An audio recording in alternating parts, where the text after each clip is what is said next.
Hello, welcome. This is the time that our welcome team will welcome us before we start. Welcome team, over to you. Thank you, Dr. P. Welcome to the Dream Team webinar. My name is Alfred Che, coming to you from the state of Maryland. Here at the Dream Team webinar, we work together as a family, as you all can see. Every Sunday, it starts at 12:45 Eastern Time. You are welcome. You are at the right place.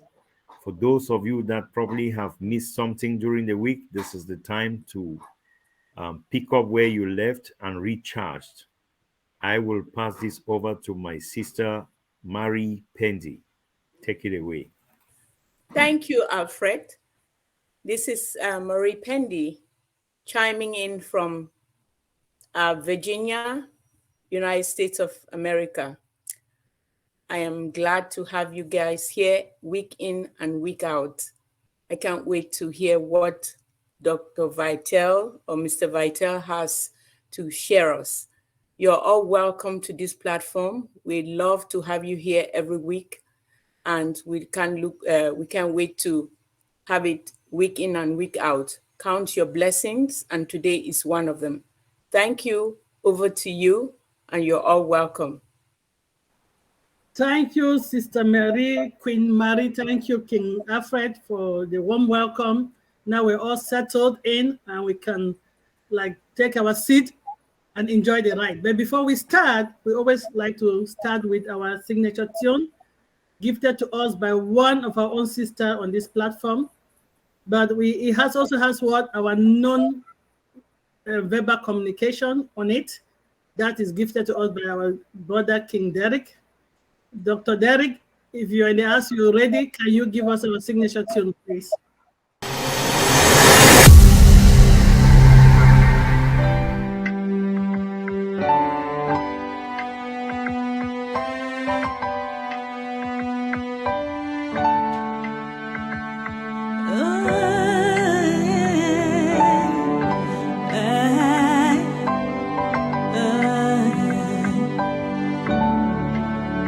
We are here, we are on pass.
next stop is Unpassive. Stand clear of the closing doors, please. We are in it to win it. The next stop is Unpassive, the future of the internet. How are we going to be the future of the internet? We just saw that nonverbal communication showcasing our old tracker. We'll be the future on the internet because we'll have a one-stop shop, our OES with our revolutionary, groundbreaking products driven by artificial intelligence and machine learning. We saw our old tracker that Dr. Dennis showcased, some of the future, the geolocation, the geofencing, the heat map, the data analytic, click fraud, a new visitor, IP tracker, you name it. But that's not what we're here today. I just want us to understand that our In It to Win It has a lot of information on what is going with the company. And sometimes we showcase our product, like today we showcase old tracker. I hope you got some good information from it. Without wasting time, I know a lot of us are here waiting to hear from our main speakers today. Today I'm going to pass it over to our team. This platform is run by a lot of people. The ones that work behind the scene, sometimes you don't see them. The ones that work in front, sometimes you see them. They make it run smoothly. They come up with the speakers. They reach out to the speakers and come up with topics so we can all grow and learn. A platform of learning. So without wasting time, I'm going to introduce you to or hand you over back to the moderator team. And I'm going to call on Mama McCormick. I call her Mama McCormick. That's my dear sister. Queen Sister Debbie McCormick, if you can take it over. And the rest of the team, you will see them as the session of the meeting comes up. We have a lot of them. You see them and they'll introduce themselves as they come. Over to you, team moderator, if you can introduce yourself and start the meeting, please. All right, Queen Sister Dr. Patience, thank you so much. Greetings to our beautiful family. My name is Debbie, and I'm sure you've seen me before on the platform. I don't need to do any introduction, but I want to thank, first of all, our welcome team. Wow, that was outstanding, Brother Alfred and Sister Marie. And the way you introduce yourselves is just awesome. We appreciate you very much. And thank you, Sister Dr. P and Dr. Derek, for the nonverbal communication of our introductory tune. Appreciate both of you. And now we're moving to that next phase, and my colleagues will be joining me shortly, but I'm starting on behalf of all the team. So what I want to say is we're going to have a new phase to the Dream Team, but not a new face to Unpassive. We see her in the Dream Team. She attends a lot of our webinars, and we hear her do other things, and she has her own show as well. But this is the first time she's going to share with us. I want us to welcome our sister, Queen Julie Pierre, who is going to say the mindset for us today. Some of you may know her from other platforms, as I mentioned earlier, but others may not. But just a little brief summary on who Sister Julie Pierre is. For those who know Queen Julie Pierre, she's from St. Lucia, that beautiful island of St. Lucia. That's where she's from. And what about it?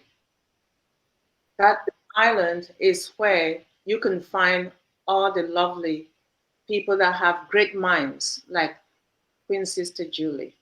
She is a mom, and most importantly, she is a child of God. She serves God relentlessly and on a regular basis. It doesn't matter what time of day you reach her, she'll be there to help you out in whatever you need, regardless of what it is. If she is able to help calm your nerves, she will. She has done that to so many of us. And today, she is here to do the same to each and everyone who is currently on the Dream Team Forum. Without further ado, please, let us welcome our sister Julie Pierre as she talks to us about our mindset, because the mindset is what will put us at ease to listen to the next speaker after her. And once we have the right mindset, then we are ready not just for the day, not just for the program, but for the rest of our day and hopefully our journey in life. Thank you very much, Sister Julie, for accepting to be part of this team and for accepting to be here and ignite us. Over to you, Sister Julie. Thank you, Dream Team. Thank you, Sister Debbie. Thank you for having me on this platform. And today I want to speak about managing your expectations. Expectations are what we think will happen. Let me repeat that. Expectations are what we think will happen, while reality is what actually happens. While we hope these two will match up, they often don't. This disparity of expectations versus reality can often lead to feelings of discontentment and unhappiness, stress, worry, pain, mental anxiety, ill health, etc. And we do not want that. Let us look at how expectations can lead to feelings of disappointment when reality does not measure up, and also some of the strategies we can use to manage our expectations. How to manage your expectations? Ask yourself, what are you expecting from a situation? And let us apply this to unpassive. What are you expecting from unpassive? Have you done all that is possible in your power to measure up to your expectations? Have you been compliant and in every sense of the word according to what unpassive is asking of you? Is your journey, especially of learning and empowering yourself, a continuous one, or has it stopped because your expectation is based only on financial help? Since we are told that unpassive is about to roll out financially, is this the end of your journey for some of us with unpassive? Let us look at and find some positives in what you already have. What did you have before your life with unpassive? Did you have a personal relationship with your God, no matter your race, religion, belief, or form of worship? Where were you spiritually before unpassive, for those of us who believe? Have you improved? Or have you let go of the Almighty who has given you life and all that you possess?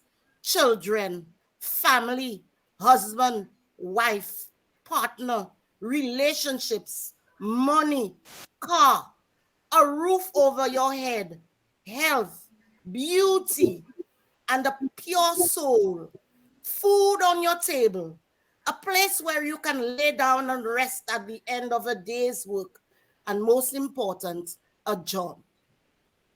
Did you manage to pay your bills before unpassive? Would your $97 make a vast difference in your life right now? For those of us who have multiple accounts, it's by choice. For unpassive recommended one account per person. Don't get me wrong. I am not saying that having multiple accounts is bad, but my question comes back to what difference would $97 do for you in your life right now? And why do some of us complain and be so ungrateful? Why do we feel a sense of entitlement from unpassive? How did you manage your lives before unpassive? This is a question that each and every one of us must answer for ourselves. How did I manage my life before unpassive? Don't beat yourself up for feeling disappointed. And all of the above reasons are important and valid reasons why this should not take place. Beating ourselves up right now shouldn't be. Remember, ill health, when you beat yourself up and you create health issues for yourselves and your family, how are you able to enjoy this abundance of happiness that is about to be rolled out by OnPassive? For those of you who are doing so, please, we need to reboot and build a proper mindset with practicality. Have you really taken time to evaluate the values and opportunities and relationships, notwithstanding knowledge and education, that OnPassive has afforded us for the past 5 years at a mere cost of $97? If not, then today should be the beginning of your real journey with OnPassive. You may have a lot of catching up to do, for the jet is about to take off. Are you on board? Or you may still have your lifelong baggage trying to board on, as there is no room for any of it. Remind yourself that social media is not always the reality. Do we listen and read on social media negativity? Do we comment on such posts? Add our own 2 cents to the story? Or do we stay away and remain positive and create and build a proper mindset for ourselves? Let us look at what are expectations. Expectations refer to the beliefs that you hold about the outcome of events. While these expectations can play an important role in determining what happens and can contribute to goal-directed behavior, they can also lead to disappointment where reality does not match up to what you had hoped would happen. Some of the common signs that you might hold expectations include anticipating a certain outcome, holding a vision in your mind of how things will play out. So we sometimes go ahead of the company. And since we are told of 38 million, we do the maths ourselves, not knowing the full facts and methods of payment. Having a set idea of what you want or need from a situation. When expectations are not met, it can lead to feelings of disappointment, frustration, anger, and ill health. In some cases, people might become so attached to their expectations that they are unable to see the reality of the situation.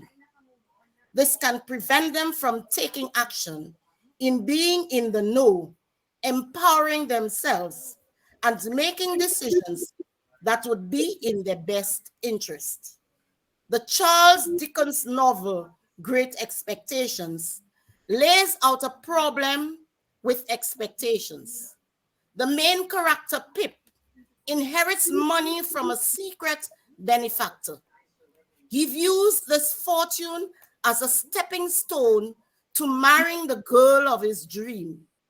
When he ultimately learns that the money was not necessarily part of the larger plan, he realizes that he had taken for granted so many important relationships and gifts in his life.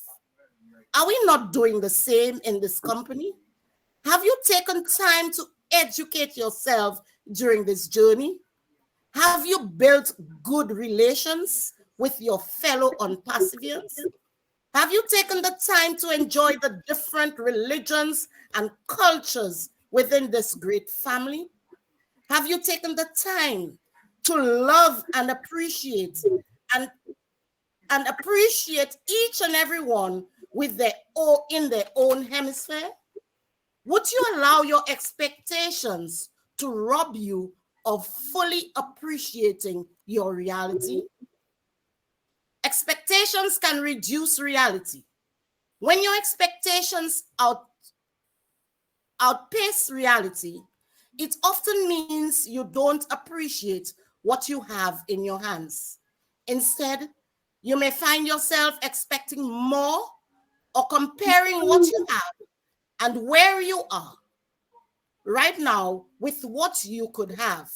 For example, one study found that participants who exposed to a reminder of a great amount of wealth spend less time savoring a chocolate bar or a favorite snack and exhibited less enjoyment of the experience than other people who are reminded of the wealth. Is that not typical of our behaviors right now? What is there in our lives right now that one can take the time to enjoy? Gratitude is all about appreciating what you have right now instead of lamenting what you don't. Research has shown that practicing gratitude and working actively to savor the moment can have a positive effect on subjective well-being and happiness. Expectations may not be realistic. Finally, your expectations can get the better of you when you expect more than what is realistic in a given situation. You might expect your partner to live up to what you see in a romantic film, your job to be an idealized version you dream about as a child, or even your life to match what you see on social media platforms. Expectations can create significant stress when they don't match up with reality. Also, consider how everything going on around you can contribute to this. We compare our own worst moments to others' best moments, which very often are filtered to seem perfect. Don't we also do the same with our God? We go to him with a long list of give me, give me, give me. This is our list. Give me money, give me wealth, give me car, give me food, give me clothes, give me jewelry. And we expect it now, not remembering that he is an all-knowing God who loves us unconditionally and knows when and where to give us all that we need for this journey called life. We forget to give thanks for all that he has given to us, all that we have enjoyed during this journey. And when our list of give me's are not met, we feel disappointed, and sometimes some of us turn to false gods and the ways of this world. Let us practice gratitude. When you find that what is happening is not what you expected, actually look for the positives in what you have. You may find that once you get over the disappointment, you have something you didn't initially realize you need. Empowerment, managing your thoughts and emotions, showing gratitude, enjoying what you have in hand. This helps to be more appreciative of what we have. I thank you.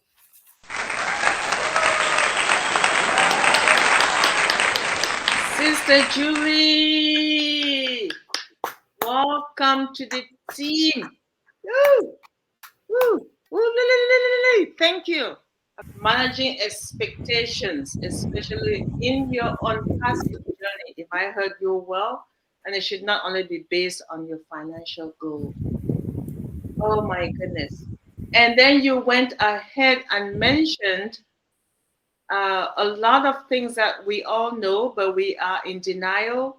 And the book Great Expectations by Charles Dickens, he talked about PEEP. There's so many of PEEPs in our midst. And what he went through and all those dreams and where are we? And you ended up by saying gratitude is something that should be practiced. How many of us are practicing gratitude?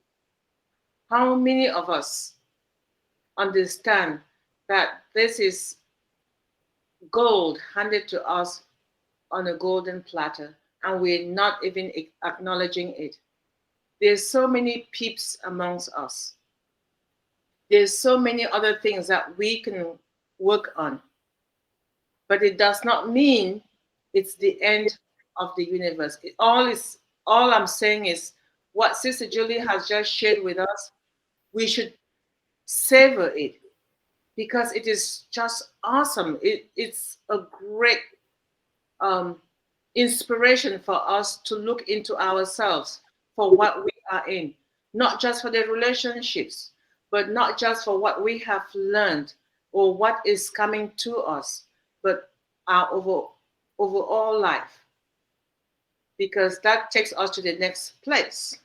What she just shared with us is taking us to the next place. And by the way, I'm wearing my All Bless because today we're going to hear from the All Bless family. But before I go, Sister Julie, thank you so much. We're waiting for you. We may have to split time between you and Sister Lorato just because it's always good to have more in a team than just one. Sister Julie, we are blessed that you accepted the invitation and you lived way more and beyond the expectation. Thank you. Praise God. Amen. So at this stage, we're moving to our speaker, our next speaker, who is Queen, not really, sorry, my apologies, not Queen, but Brother Vittel. And we know who Brother Vittel is. If anyone is in this forum who does not know Brother Vittel is, I don't think so because we don't have any new users. So we do know who he is. He has been working around a lot with Chris Johnson. We're wishing him a speedy recovery, Chris. In terms of the other program of on Pastor, which is called Oh Bless. And who is Brother Vittel? He's from Jamaica. He's been here with us several times. And he is a person responsible for food security for humanity, which is his forte and his passion. I once asked him what he wants to be remembered, and I don't even know why I decided to say this today, but I found it that because of what he's going to share with us today, we should know what he wants to be remembered for. He said he would like to be remembered as a hard-working, loving, caring, and giving, not just caring, but giving person who learns from his mistakes and strives to be a better version of himself every single day. That's who Brother Vittel is. King Vittel, he delivers. He's always there listening. And not only does he listen, but he listens, he shares, and he delivers. So we're going to call on Brother Vittel to share with us his vision of food security and how that can serve and help humanity, especially as we are in this. At this stage, I'm going to call on Brother Vittel. The microphone is yours. Thank you so much for accepting to share with us today. We appreciate you, and the microphone is yours. Thank you very much, Queen Debbie. I invite everyone to just get your popcorn and pull up your chair, pack it with some patience, as we are about to share some very important information with you today. So I'm going to share my screen and we take it from there. I just want to say greetings to all and perseverance wherever you are watching at this time. As Sister Debbie told you, my name is Vittel Smart. I'm a founder since December 2020 and a friend of this forum and perseverance. Before I proceed, though, I have some bad news pass on to you. Our brother Chris Johnson had a little setback last night. And so please continue to keep him in your prayers for a speedy recovery. Also, please keep our beloved sister Robin Noble and brother Gerald Fox in your prayers. They have also been experiencing medical issues. Sincere condolences going out to the family of Dr. Modi, who has just passed. I bring you a special message from our CEO, Mr. Ash Mafari. And his message is, it's a done deal. Do or die. And so this is where it all began. So let's listen, take a bow as we extend our gratitude to our CEO, the dreamer, the visionary, the pioneer, who invited us to be a part of this illustrious company, Unpassive, at no cost whatsoever to us. So let's take a listen. It began with a dreamer who dreamed of a better world and envisioned making the impossible a reality. A reality that now fulfills the dreams of over 1 million people. A leader, a pioneer, a visionary. That's Mr. Ash Mafari. He's a dreamer, a leader, a pioneer. And his mission is to eradicate the global tragedies of poverty, hunger, and starvation, level the playing field, and make this world a better place. So as we proceed, let us keep Mr. Mafari perpetually in our prayers and ask God's guidance upon him, his family, his entire global staff and leaders. Ash Mafari is the man who inspired us to dream big. He inspired us to be loving and caring and giving. He inspired us to be humanitarian, to lift up humanity and make this world a better place. He inspired us to level the playing field and make the world a better place, as I said before. He inspired us to be winners and not quitters. His call to duty is in it to win it. So we're going to move on to our main topic today, which is food security and its impact on children. And I'm specifically want to do this about children today because this is our future generation. This is the future of the world. Some of what I'm about to share with you comes from researching, reading, and compilation of information from various sources. For me, the topic of food security is something that I've been associated with for my whole life, growing up in rural Jamaica. You see, my friends, my father was a farmer, my mom a homemaker. We've always ensured that our family was adequately provided for. As I've told you before, I'm from a big family, a family of 16 siblings. So growing up, I knew what it was to be food secured. Our parents always provided for us, ensuring that we would never go to bed hungry, that we would never go to school hungry. But before I get into this very important topic, let's try and address another very important topic, which is the opposite of security. I want to address first food insecurity, as in my mind, one cannot be addressed without the other. So let's talk about food insecurity first. And what is food insecurity?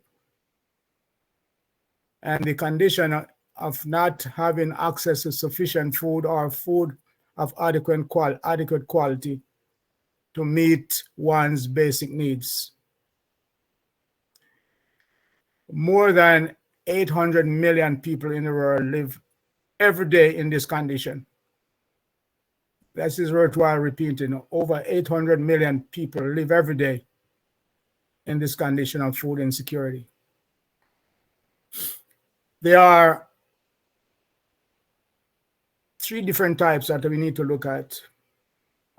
The chronic food insecurity is a long-term or persistent inability to meet minimum food consumption requirements. And then we have the transitory, which is short-term.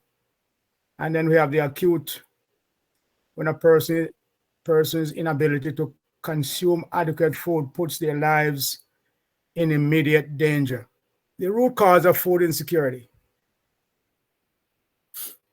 And here we have the planet producing enough food to feed every single person.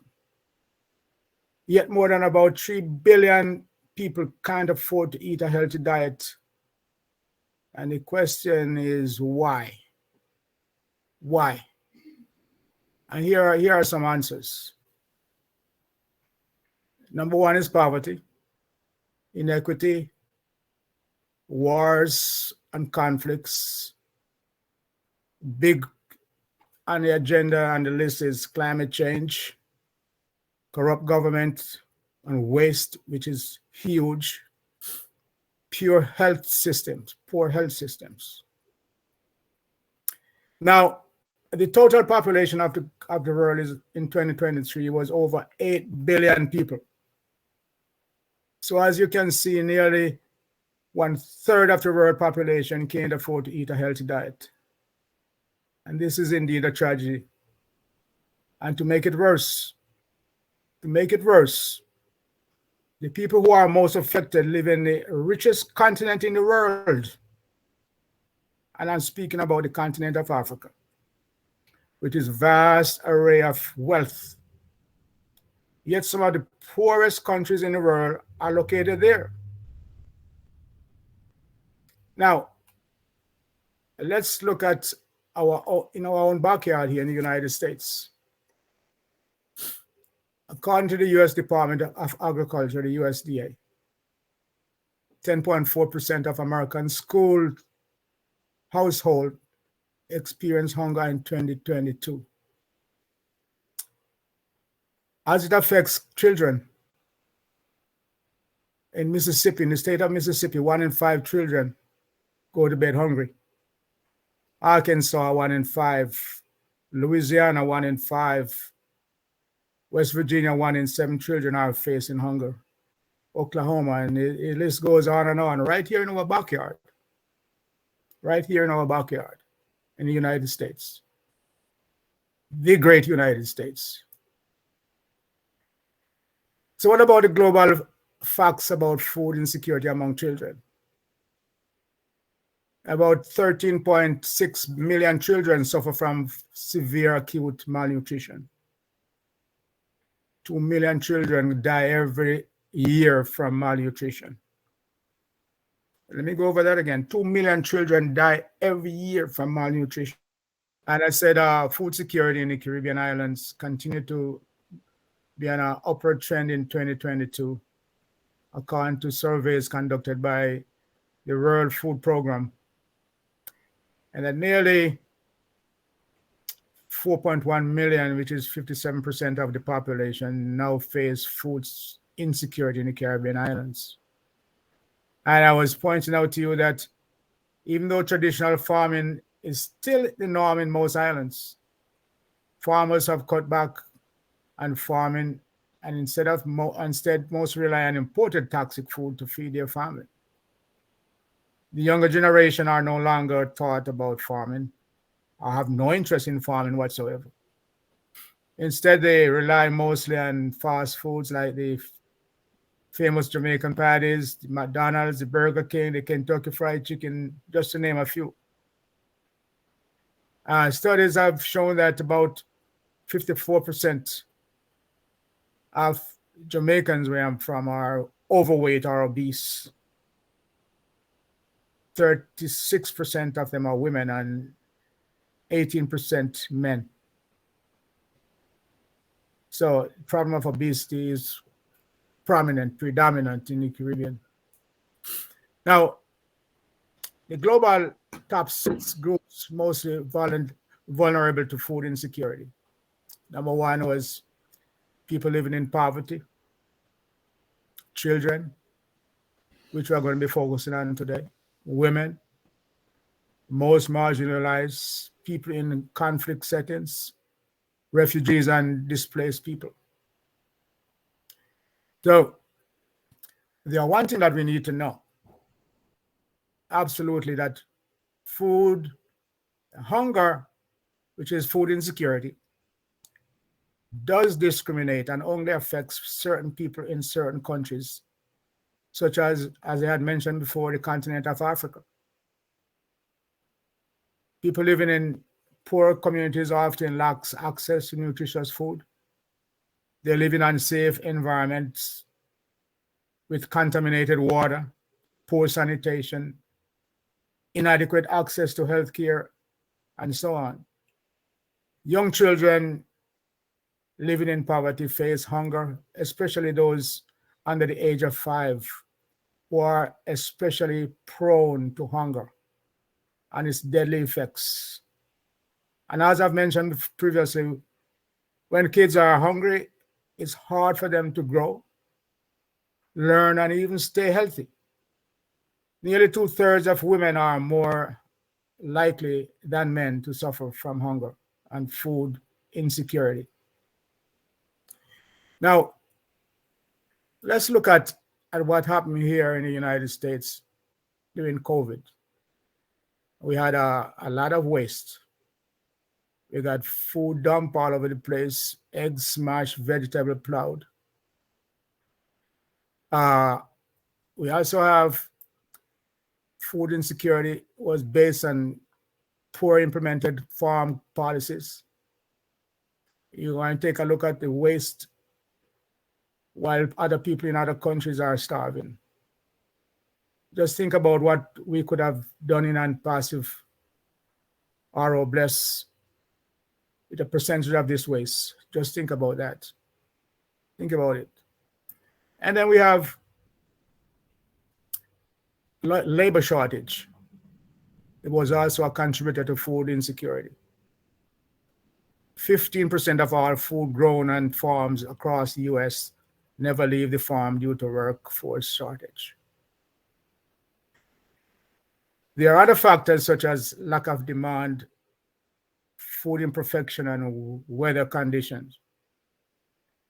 But before we move on to our main topic, food security and its impact on children, I have a genuine message to seriously share with you. And the message is very simple. Don't waste food. I got this video coming up is a sad one. But this is a message that I hope everyone can take heed from. So take a listen.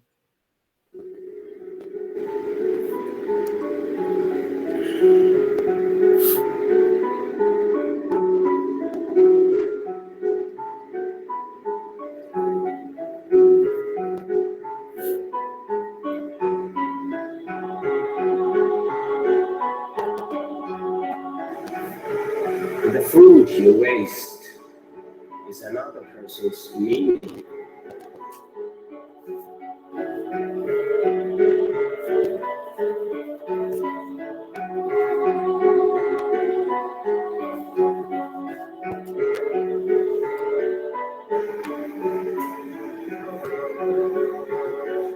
According to recent statistics, every 5 seconds, a child dies as a result of hunger. Don't waste food. Before you complain about the taste of your food, think of someone who has nothing to eat at all.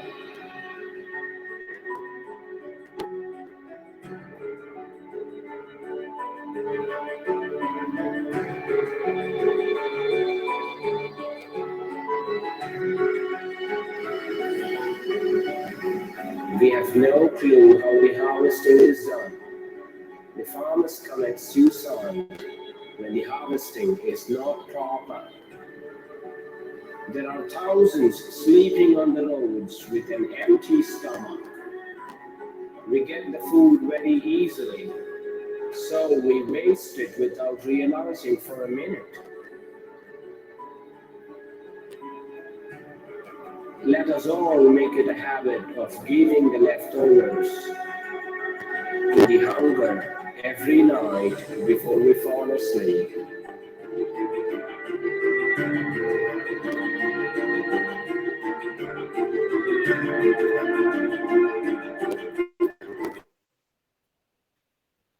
That is a sad looking video, but somebody got to share it. Somebody got to bring forth the bad news, but this is what it is. So I want to move on now. After the bad news, I want to share some better news with you. And this is food security, which is our main topic. And based on the 1996 World Food Summit, food security is defined as when people at all times have physically and economic inaccessibility to sufficient, safe, and nutritious food that meets their dietary needs and food preferences for an active, healthy life. Now, that's what food security is defined as. Now, my very good friend, Dr. Benny, has always been educating us about cybersecurity. And that's very, very, very important. Let me say that again. That's very, very, very important. But we are now going to transition into another form of security known as food insecurity. This to me is one of the most important forms of security when it comes to children. So why do I say this? You first have to eat to stay alive before anyone can hack into your computer or your bank account.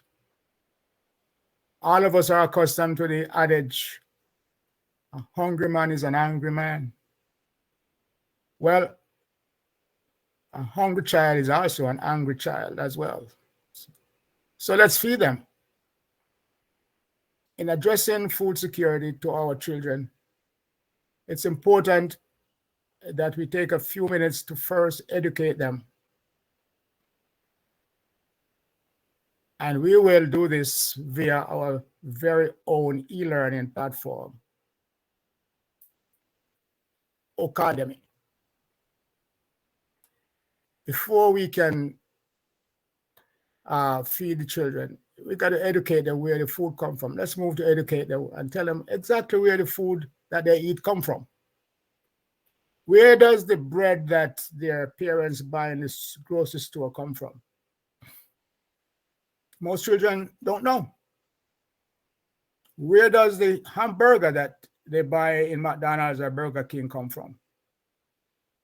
Where does the French fries come from? You ask children, where does milk come from? And they say in the supermarket. Oh, we buy milk come from the supermarket. They don't know where milk come from. So this video here is designed to educate them and tell them exactly where the food that they eat, where it comes from. Take a listen.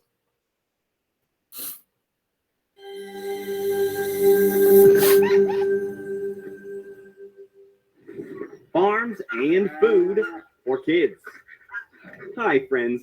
Today, we are going to talk all about farms and food. Let's start things off with a question. What did you eat for breakfast this morning? Did you have cereal with milk, bacon and eggs? How about toast with butter, honey, or jam? Every day, more than 20 million people wake up in the morning to grow and deliver the foods that you eat. There is a whole system in place that starts with a farm and ends with your food. Excited to learn more? A farm is usually a large area of land used to grow crops and or raise animals for the production of food. Today, farms are the main source of food for people in the world. A farmer is a person who does the work on a farm or owns and manages the farm. Modern technology like tractors, harvesters, and targeted irrigation systems are used to help farming be as efficient as possible. Today, most farms have become specialized, which means that they focus on one or a few select crops. Some farms produce only corn, some only potatoes, while others may be dairy farms, pig farms, fruit farms, or even fish farms. Without farms, many people in the world would go hungry. Wow, farms seem pretty important, don't you think? Now that we have talked about what a farm is, let's talk about how that food gets to you so you can eat it. Let's call it the amazing food journey, just for fun. As we mentioned before, the journey of most foods begin on some type of farm, whether it is a glass of milk, a hamburger, an apple, or a piece of bread. The food you eat throughout the day went through several steps to travel from the farm all the way over to your plate. Let's take a look at some of the steps of this amazing food journey to understand how it all works. First, the land is prepared by the farmer by plowing an empty field and turning the soil, often with a machine called a plow. Wow, that's a cool machine. Then the seeds are sowed or scattered and are planted. This is often done by another cool machine called a planter or seeder. Next, crops are watered and sometimes sprinkled with fertilizers, which helps the crops grow, and or pesticides, which are chemicals that prevent pests like bugs from damaging the crops. Farmers use another machine called a sprayer for this job. Once the crops are ready, they are harvested or picked. The farmer then stores the crops, grains, or fruits in giant warehouses. Sometimes, crops are even frozen right after they are harvested. Then, the harvested crops are transported to a wholesaler, which is a person or company that sells the goods in large quantities, usually to retailers like grocery stores or restaurants. After retailers receive the goods, they place them on their shelves or store them in freezers. Then the food is purchased by you, your parents or caregivers, or even by your school for you to eat and enjoy. Sometimes food products go to a place called a processing plant, which is where harvested food items may be sent to help preserve the food, which means to make it last longer. Many foods have ingredients added to them before they are packaged into boxes, bags, or cans. Some smaller farms may also sell their products at farmers markets, which are located in cities or suburbs and specialize in selling fresh fruit, vegetables, eggs, meats, milk, and other crops directly to consumers like you. Have you ever been to a farmer's market? Ask your parent or caregiver if there is a farmer's market by you. Now that we know more about farms and food, let's review. True or false? A processing plant helps preserve harvested food to help it last longer. True. Fill in the blank. A person who works on a farm or who owns and manages a farm is called a farmer. Name one modern tool farmers use to harvest their crops. Answers can include tractor, harvester, plow, planter, seeder, sprayer. Great work, fabulous foodies. Farms are a vital part of the process that helps us all get the foods that we need in order to survive. Whether we get a jar of jam from a farmer's market or a hamburger at a restaurant, most of the foods that we eat all begin on a farm. Hope you had fun. Okay. I think the kids would have fun listening to that one. And let's educate them and let them know exactly where the food they eat come from.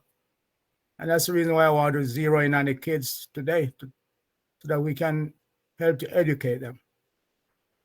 So we identified 4 different pillars of food security: availability, access, utilization, and stability. Availability is having sufficient quantity of food available. Access is when you have adequate income or other resources to access food. And utilization is having adequate dietary intake and the ability to absorb and use the nutrients in the body. And stability is having access to adequate food at all times. Now, what are the 4 strategies that can be used to improve food security? Number 1, we got to have improved agricultural productivity. Storage plays a big role. Support for small farmers plays a big role. Addressing poverty is a huge role. Sustainable food production, improved nutrition, and so on. And those that are colored in blue are the 3 I've picked out to talk about them a little. And we look at the support for small farmers. Now, when I look mostly, we have a lot of women doing farming. Sometimes I wonder where the men are. But that's the story. Women are always out there in the forefront, fighting wars and demonstrating and doing farming. And I don't know what happened to the brothers sometimes. I wonder. So small farms are where children receive their foundation in farming. Small farmers are the backbone of most economies. They work very hard from sunset to sundown, taking care of the land and livestock and providing food for their fellow citizens, their children, and the rest of the world. And so by supporting small farmers, you are also supporting the community in which you live, hence helping to ensure that you have access to quality food. This will also help to promote sustainable agriculture and conserve land and water resources. So the next one is we want to address is storage and harvesting. Now, this building here is very familiar to me. And storage is a very critical area of addressing food insecurity. The statement was made earlier that the planet produces enough food to feed everyone, yet more than 3 billion people can't afford a healthy diet. The area of storage and distribution are where some of the major problems lie. For the most part, we tend to struggle immensely, both in the USA and other countries, to address this problem in an efficient way. And you take a good look at this building, it's right here in my backyard in Central Florida. It's I witnessed it being constructed from scratch about over 10 years ago. And one of the director was on our call recently talking about this Second Harvest Food Bank and its storage facility.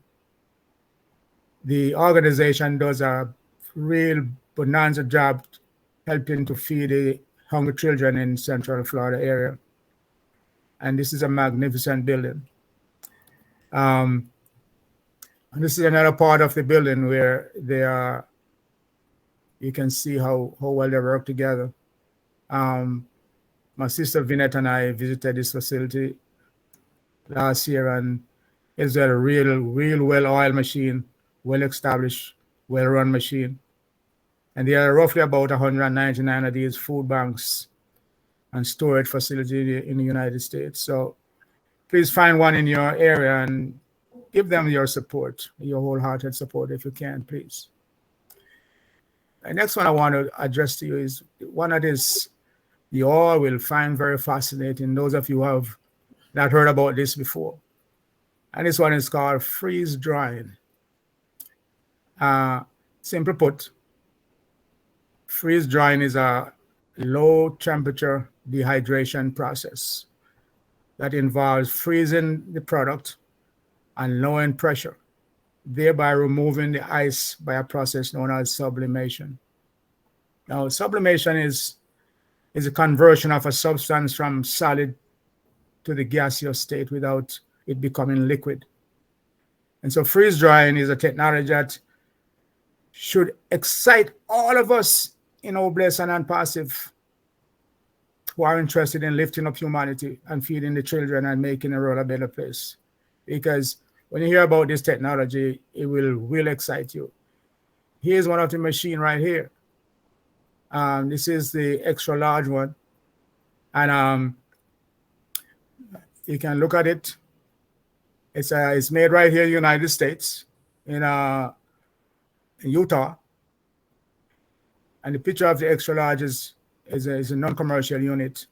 They also have the medium, the large, the commercial, and the which is about 100 pounds, and the bigger one that can accommodate 200 pounds. Now, I think I would like to do a follow-up call with somebody from this company to talk to us about this. And he has agreed to come on whenever I want him to come on. So Dr. Pierre and I will talk about this later. So if you look at the way this process works, it's amazing. I will ask you to join me now on this creative journey to examine the freeze drying process, a process that I think will help us to improve food security for the benefit of feeding our children and the world. This will be a very creative solution as we move forward to address the topic of food security with Oblast and the children. I got to share these videos because I think it's very educational and you'll find them very, very healthy. But this one in particular is going to excite most people.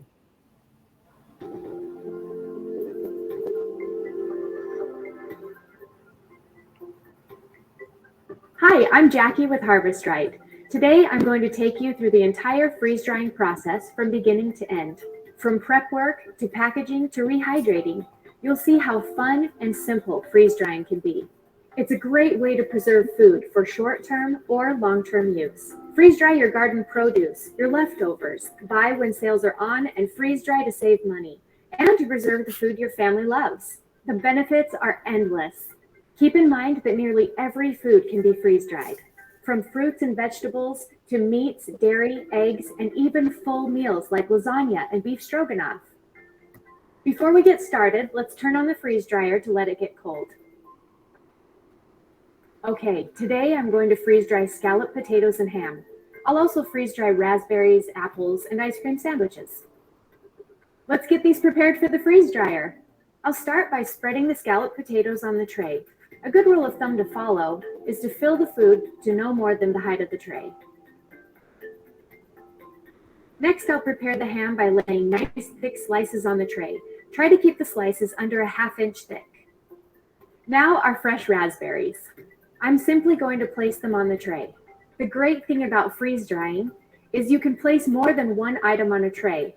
So on the other half of this tray, I'm going to put sliced apples. I sliced these apples with an apple slicer and gave them a quick dunk in lemon water.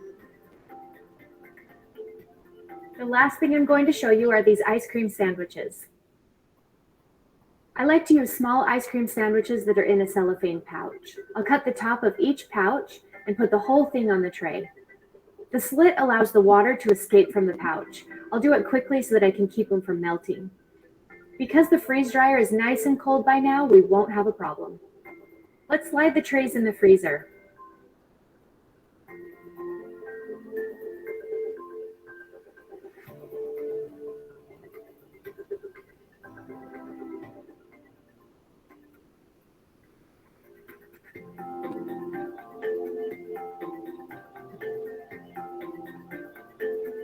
Put the door pad in place, turn the handle completely to the right, and that's it. It's that easy. This appliance is amazing. The freeze dryer is going to freeze the food 40 or 50 degrees below zero. Then the vacuum pump will automatically turn on and create a vacuum inside the chamber. The freeze dryer gradually warms the food, the water sublimates off as a gas, and the food dries. The process takes about 24 hours. When it's done, the freeze dryer will beep. The process is entirely automatic. We'll come back tomorrow and check out our food. Okay, it's time to check our food. The freeze dryer's been running for about a day, and you can see that the screen indicates the food is dry. Let's turn off the freeze dryer. I'll open the door and take a look at the food.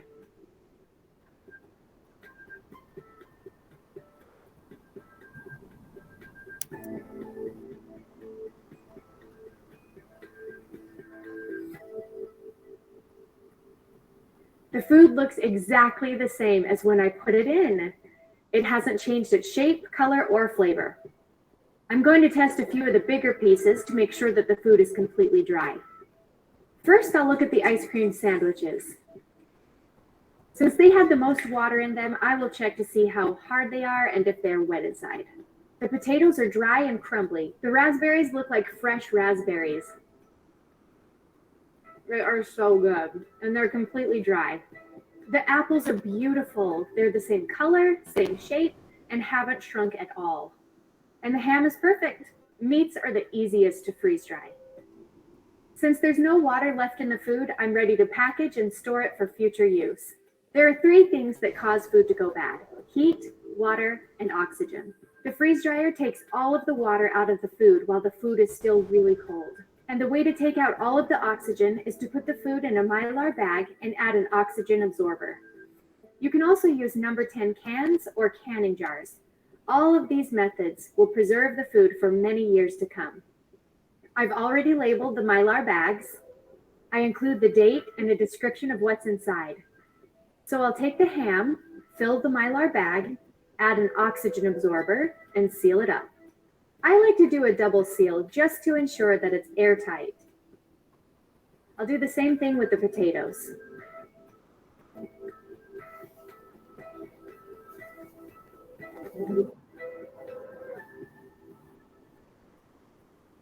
My family loves to snack on freeze-dried fruit. Sometimes I store it in these glass jars, and sometimes I store it in canning jars. That way, they're easy to access for a snack. For long-term storage, I'll put the rest in Mylar bags, add an oxygen absorber, and seal them up. Raspberries and other fruits are delicious in cold cereal or warm oatmeal. I've powdered them and used them in smoothies and even to flavor cakes and frosting. Try using freeze-dried fruit in your baking. You can drop them in your muffin batter or your next cobbler. There are so many options. Okay, these are ready for your pantry or food storage room. For snacking, I put these jars of apples and raspberries on the counter or pantry shelf. The ice cream is amazing. It's delicious as a crunchy snack. I'm going to store some in Mylar bags and put some in a plastic bag to enjoy during the week. Your family will love these. Properly stored food can last up to 25 years. It's so easy to take the food that you freeze-dried and create a meal for your family. Let's take the scalloped potatoes and ham I freeze-dried earlier. I'll show you how quickly you can have dinner on the table. I'll start with the potatoes. I'll open one of our sealed bags and empty the amount of potatoes I'll need into my cooking dish. To rehydrate, just add enough hot water to bring the potatoes to the consistency you want.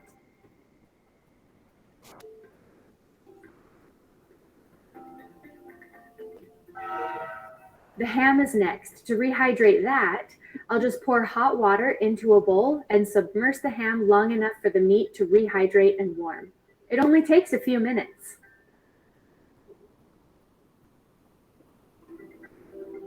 Everything looks and smells amazing. Let's see.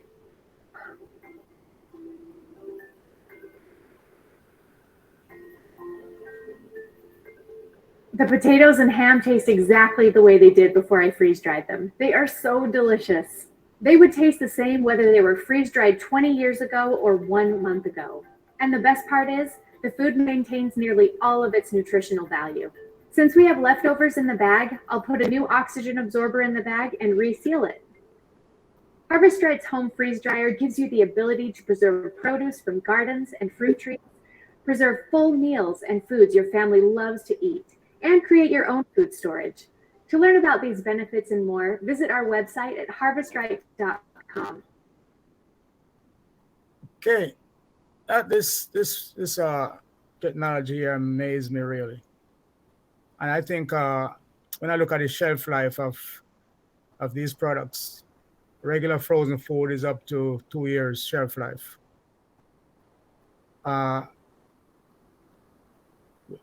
Canned foods up to 3 years shelf life.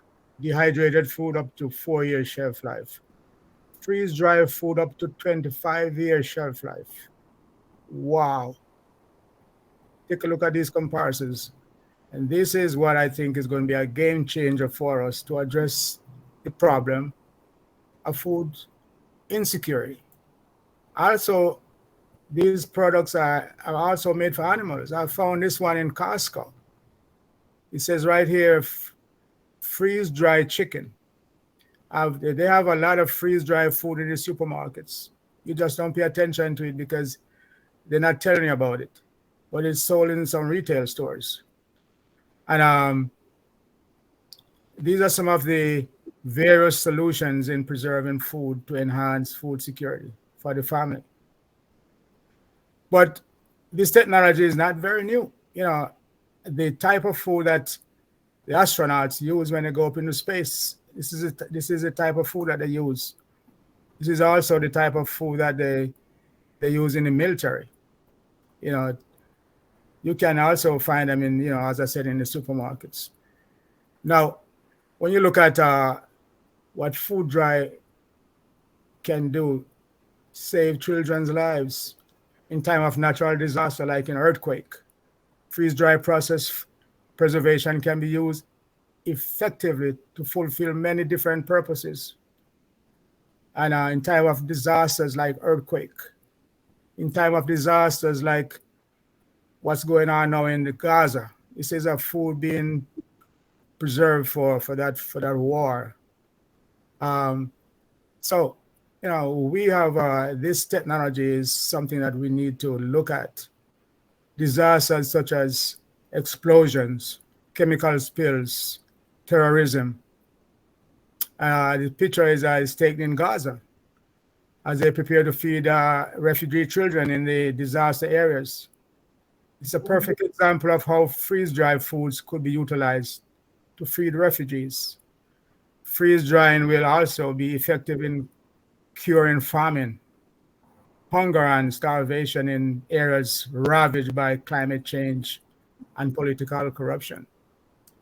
So, what are we going to do about it now? Let's see if we can, get very creative and do something about how can we, as in our Obless and Passive, put something together so we can come up with a plan of action. Because we know that food drying saves life, freeze drying saves life. So we can, here are some ideas, that we can put together and to help the process. And so we can go through our own Obless. We have the answer in Obless and Passive. And so a lot of people are asking the question, exactly what Obless is. And so I'll tell you what Obless is, and I'll tell you what Obless is not. Obless is the solution, is the heart of Unpassive and food security. We rescue the children first, we feed them, and then we uplift and educate them. Obless is also a nonprofit platform that helps to raise funds globally. Obless is a platform that offers crusading gateway to people who want to make a difference in the world. So if you go and read up on Obless, you'll see what it is. Obless is a platform that connects people seeking financial assistance to people who are capable of and willing to give. Obless is also teaching people how to fish, like in the Central Second Harvest Food Bank. They have a program there that where they train have a free program for young people. And they, instead of those who are once recipient of the food bank, they train them in the culinary arts field. They graduate and they find them jobs. So instead of feeding them food all the time, they teach them how to fish. Obless is also like a rainbow with many colors that signifies hope, signifies unity, love, and a better life to come. Look at it, it's so picturesque and beautiful. In the Christian culture, rainbow are mentioned about 6 times in the Bible. It promises hope and a better time to come. Obless is also lifting up humanity. Not just to give handouts, but also to teach humanity to become more self-reliant. And so, let me tell you what Obless is not. Obless is not a crowdfunding company like GoFundMe. Obless is not a 501c nonprofit organization. Obless is not a company where handouts are permanently given. So, here's a suggestion. Dr. Pierre and I have been talking about it. And also, Sister Judy Pierre, we're talking about this. We could, once a year, get all the young kids, all the young people together with talents all over the world. Yeah, Mr. Ashmafari has always been inspired us to think big. And you and I, we want to lift up humanity and make the world a better place. So let's rescue the children first so that they can experience a better future. We owe it to these children to build a brighter future. So right now we have 1.4 million people in Unpassive, founders, brand ambassadors, whatever you call us. And if when apples start to fall, which is coming right now as we speak, if we can all donate like $1,000 per person, right there, we multiply $1,000 by that, it's over $1 billion. This could go a far way to cure most of the humanitarian problems and help the kids better education. We have all these young people who are talented all over the world. I have one right here in my backyard, a friend of mine. She could spearhead. We'll have fun doing this. Spearhead. Once a year we come together and we have this big fundraiser, and we call it a One Love Global concert, and raise funds to help these kids. Take a look at my friend. She's a very impressive young lady. She's very versatile. Her resume include playing at the NBA games with the Orlando Magic. She performed at the Orlando Philharmonic Orchestra, American Pop Orchestra. She played at the NAACP convention, and in 2017, she also played at the White House. She excels both in classical music and in reggae music. And so we could get all these young people coming together, And like when we deep dive, when we have party time and deep dive, we have the same type of thing, and we bring these young people together, and we have a One Love Global concert, just like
That's just to give you a taste of what can happen. All that it takes is a different mindset, a positive mindset. If you think we can, we can. Seriously, we can. So let's do it. Let's think about it and let's do it. Dr. P, all that I say to you, every little thing will be all right. So here we go. This is my final message.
Yes, my friends, that does it. I hope you enjoy it.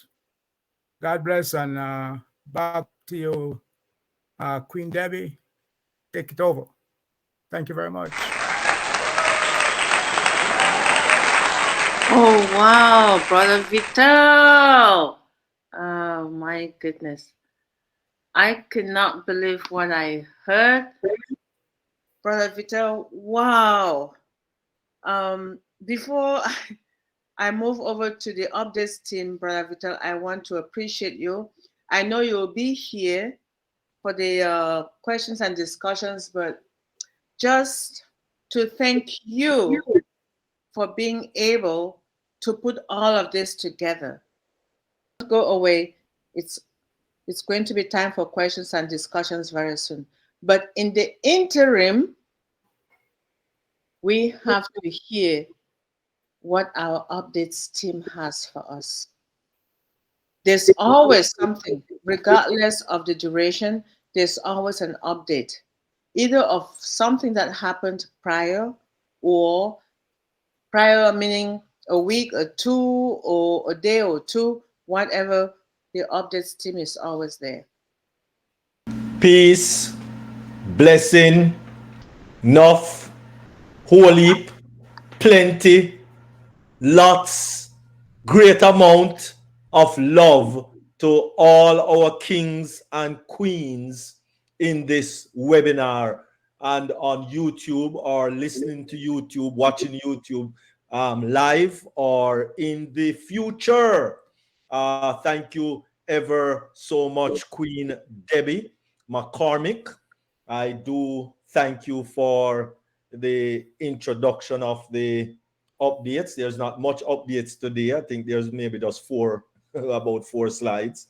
Ash did not come on last week because he was basically in a lot of meetings. However, oh my goodness, Julie,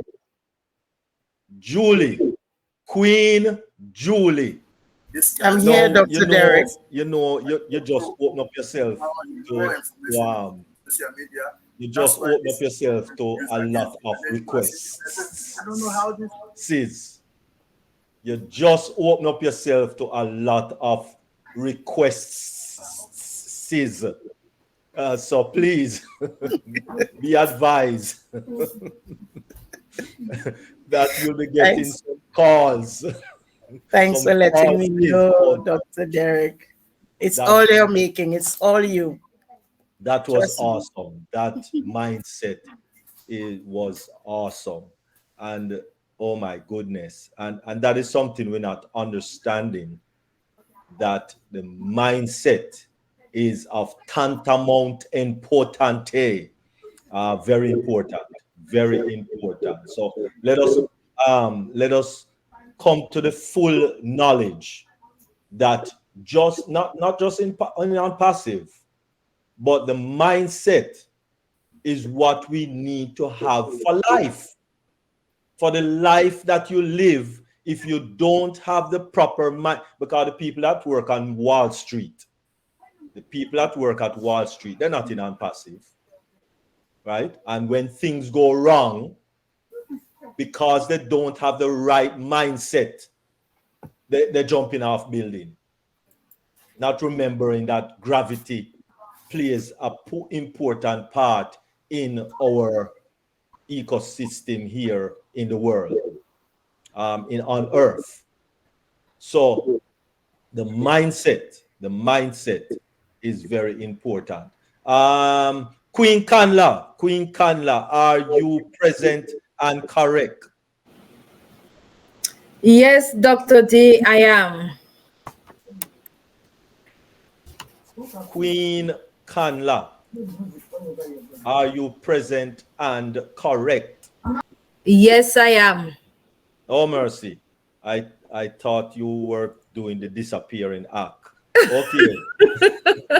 Make some No, noise. I am Make some here. noise. All right. Yes, for sure. I will. Thank you, Dr. Derek. Always appreciated to be together with you doing the presentations, updates for the Dream Team. It is humbling, always. I want to say thank you to all the team leaders of Dream Team. My gratitude. Today we heard about gratitude from our sister Julie, Pierre. Oh my goodness, that was an excellent presentation. Just wow. When you lack expressions to say thank you to something this beautiful, you say, wow. That is what I will say. So thank you. Also, thank you to our other team members, the welcome team, our moderators. You are greatly appreciated. I want to say thank you, thank you, thank you. We notice everything. Over to you, Dr. D. Wonderful, wonderful. And just as what Queen Debbie said earlier, that King Vittel, that was about 4 mouthful. The children are just to even think about children before we even start to talk about children. It's a mouthful. I remember I was at a meeting. Actually, it was in Orlando.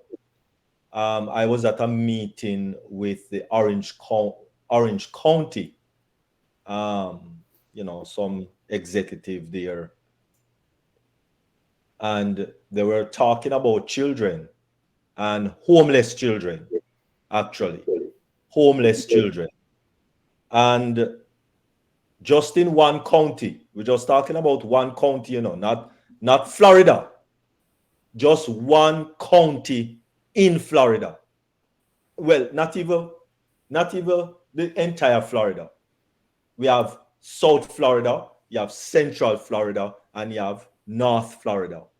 So just one county in Central Florida. And we were told by one of the executive members, I don't remember, it was 2018, just before COVID. And there were 1,500 homeless children. And their marker is 17. Well, sorry, let me go back way. Is from 7 to 17. 7 to 17. Homeless. And they're going to school. That is how they know that there were that amount. So we're not talking about those that are not registered. We're just talking about those that are registered. 1,500. So how does the government even, this child come to school? This child come to school in the morning. And you know you know that this child is leaving school and not going to a house. You are homeless. And you have that knowledge as the government, as the school board, and you allow that child to leave the school and go where? Go where? That school is going to be locked up for the whole night. And you want to tell me you cannot provide even one class? Because, I mean, the 1,500, they'll come from one school. And you are saying that you cannot provide 2 or 3 of the classroom, because most schools all have shower and definitely have bathroom. And you can't provide that facility. That don't make no sense to me. But anyway, thank you very much, Vittel, King Vittel. Really, really appreciate that mouthful of food security and its impact on our children. Really appreciate it. Because listen, our deepest fear is not that we are inadequate. Our deepest fear is that we are powerful beyond measure. Let us start bring out the powerfulness that is in us so that we can start to take care of these children among us. And I'm sure that every state, every little city, every little nook and cranny, even right here in the US, is just like the Orange County in Central Florida. Most definitely. But anyway, all right, let us move it right along, because I know I'm not here to elaborate on King Vittel's presentation. I am here to do updates. Well, it's a short update, so all right, take it away. Bingo, bingo. Oh, yes. All right. So, as Dr. Derek said, it's going to be short, a summary. And we begin from January the 26th, 2024. We have a new pop-up regarding the affiliate agreement. And the emphasis is on understanding the content individually with a recommendation to seek professional advice if needed. On the 28th of 2024, again, an addition, we got the announcement of a 10-day extension for O Connect under the executive bonus of $93, as we all know, for accounts that have expired. Right, wonderful. And so when you're going to your ecosystem, and please let us stop calling it back office. I know that even Ash Mufari sometimes says it, but we don't have a back office. We do not have a back office. We have an ecosystem. In the ecosystem, we have all founders. So go to the ecosystem, and if you don't see the pop-up, it means you maybe sign it already, because that pop-up is the affiliate agreement that just came out about a week ago. Dr. Derek, if you don't mind, let me just add something here. Sorry to interject here like this. Mm-hmm. If you don't see the pop-up, please check whether you have signed Become Affiliate. Yeah. Because if you have not done the Become Affiliate, you will not see the pop-up. Yeah, come into that. All right. Thanks. All right. So please, when you open your ecosystem, that pop-up should be there. Now, if you don't see the pop-up, one of two things. One, check your documents on the profile when you click on your picture or your initial, and look in that drop down menu for documents or documentation. Click on it, and if you see two things in there, NDA document and affiliate agreement document, then you have signed it. If you still only see one, then it means that something proper was not done, as Queen Dr. Patient was just alluding to. So, you need to wheel and come again, as we would say in Jamaica. All right, so those will be the two reasons. If you don't see the pop-up, check your documents. If you have two documents, it means that you signed it already. If you don't see two documents in there, then it means that you need to migrate properly and all of those things. All right, so you did not migrate properly in the first instance. So that's another way to check for that. Anyway, thank you very much, Queen Dr. Patience. Upcoming changes from the December prices to a new commercial O-Connect price. Upcoming, for persons who are asking, is the price will remain the same? We don't know. We don't know, right? Prices to a new commercial O-Connect, we will see those prices in the e-cut. So will I have to pay out of my pocket? Well, if you don't get any commission, of which we had what? September, October, November, December, January. We had 5 months. 5 months to acquire a little commission. Right. Not the big thing that OnPassive promises us, and that is when things really start to roll. But we had 5 months to at least have one person or one school or one church purchase O-Connect.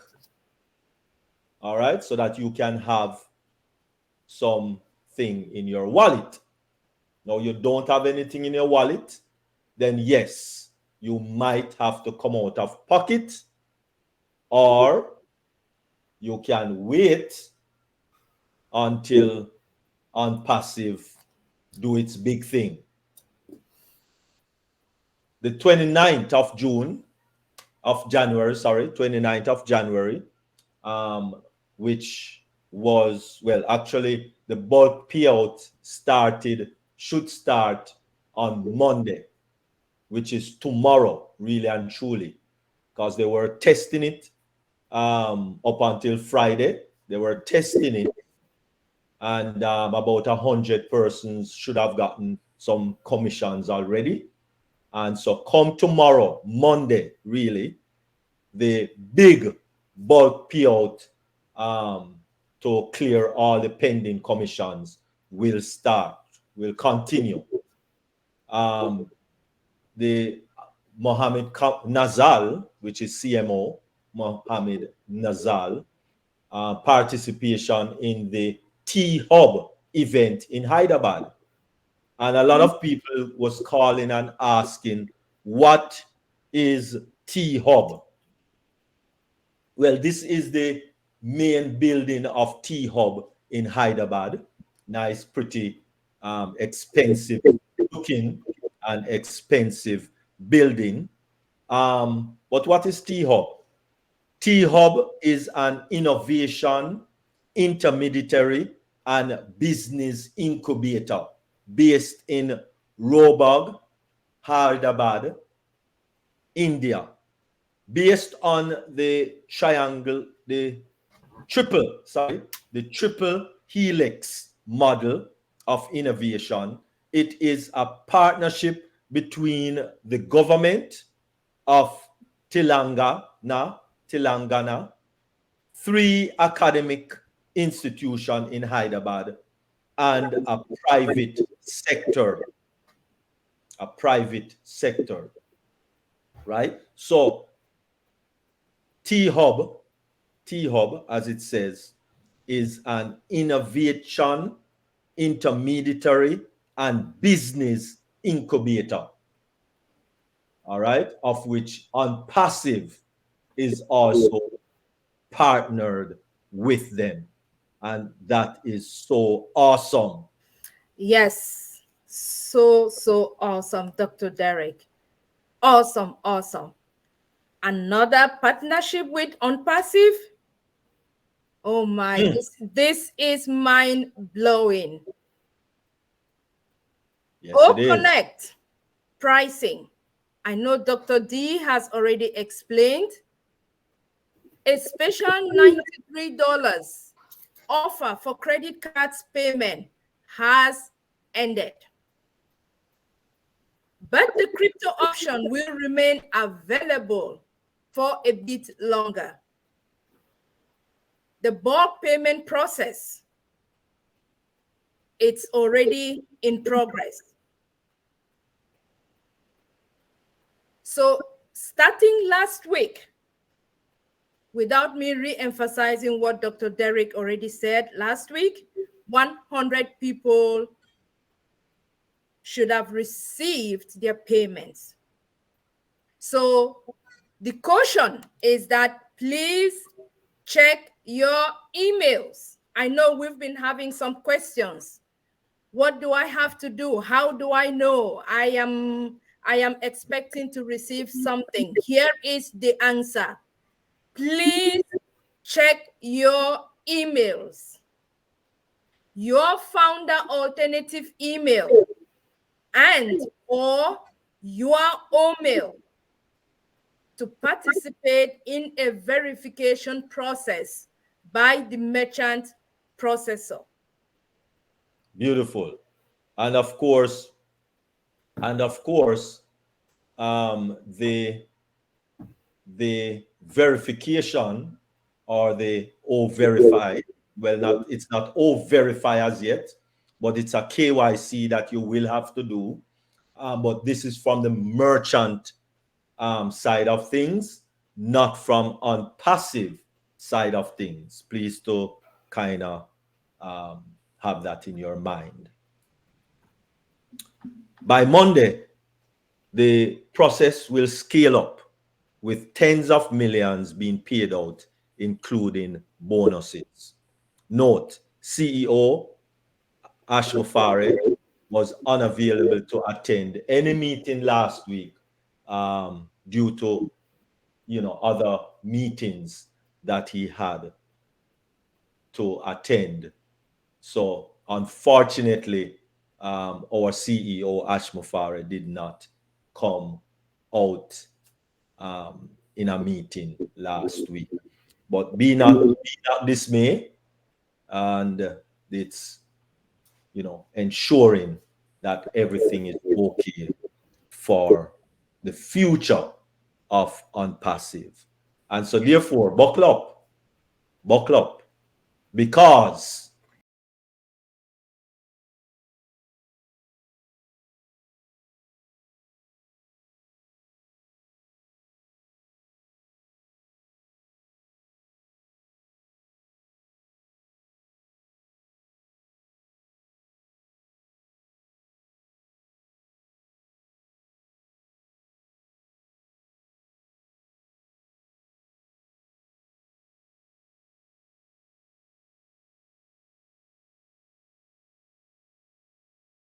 OnPassiveneers.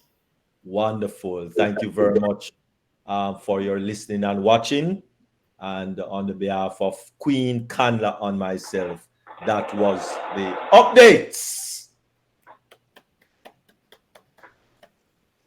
Oh my goodness. Thank you. Thank you so much, Updates team.